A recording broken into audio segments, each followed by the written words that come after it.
السلام عليكم. هل تتساءل كيف لي أن أجتاز هذا الفصل الممل للغاية؟ تواجه صعوبة في دراسة مادة كان يفترض أن تدرسها منذ أشهر. لا داعي للقلق، هنا سوف تجد ما تحتاج إليه لاجتياز هذا الفصل والنجاح في دراستك دون أي مشاكل. ستحتاج إلى يقظة وانتباه في الصف، مشاركات في الصف من حين لآخر، نبرة صوت جيدة، واستغلال جيد للوقت. الخطوة الأولى: كن مستعدا جسديا للفصل. حاول أن تبدو وكأنك مهتم للغاية، وإذا كان هذا أول يوم لك في الصف اجعل معلمك يعتقد أنك شخص ذكي، وذلك بالجلوس في المقاعد الأولى. حاول أن تحرص على المجيء في الوقت، أو على الأقل لا تضيع الأيام الهامة كأيام الامتحانات والعروض. الخطوة الثانية: شارك بشكل متكرر، وذلك لإرضاء مدرسك لكي لا يقوم باستدعائك عندما لا تعرف الإجابة عن أمر ما.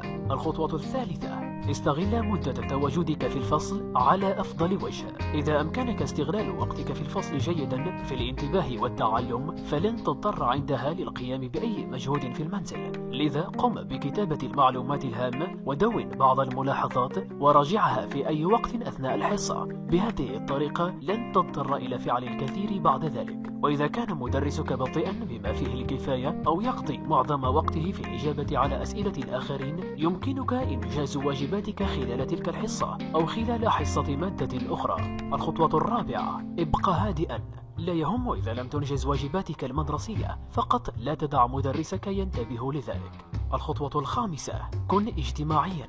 حاول أن تبادر بالمحادثات القصيرة مع زملائك، وحاول التعرف عليهم بشكل جيد فقط لتكون مرتاحا عند تقديمك لعرض ما، لجعله أكثر إتقانا وفعالية. الخطوة السادسة: اعمل على نبرة صوتك. أظهر الهدوء والثبات في صوتك وبعضا من الصرامة عند الحاجة. هذا يجعل معلمك وزملائك يعتقدون أنك ذكي وحاذق. الخطوة السابعة: كن ذكيا. إذا كان لديك عرض تقديمي هام أو امتحان، فكر على الأقل فيما ستقوله، أو قم بدراسة ملاحظاتك، أو فكر في عذر جيد جدا ولكن ليس كثيرا، وإلا سينقض عليك مدرسك. وكآخر نصيحة: فقط ادرس من حين لآخر ولو ل5 دقائق كل مرة. قد يبدو هذا قليلا وغير مجد، ولكن سترى النتائج يوم الامتحان.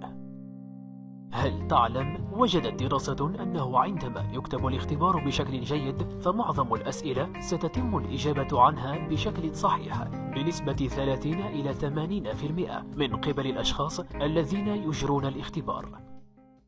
مرحبا بك صديقي في قناة كيف، عالم من الحلول والطرق والتقنيات العلمية والعملية التي تفيدك في حياتك اليومية بأسلوب مبسط وميسر يجمع بين العلم والترفيه. خطوة خطوة ندعوكم للاشتراك في قناتنا على اليوتيوب ليصلكم كل جديد، ونرحب بآرائكم، تعليقاتكم واقتراحاتكم على صفحتنا على الفيسبوك. كيف؟ خطوتك الأولى لعيش حياة أفضل.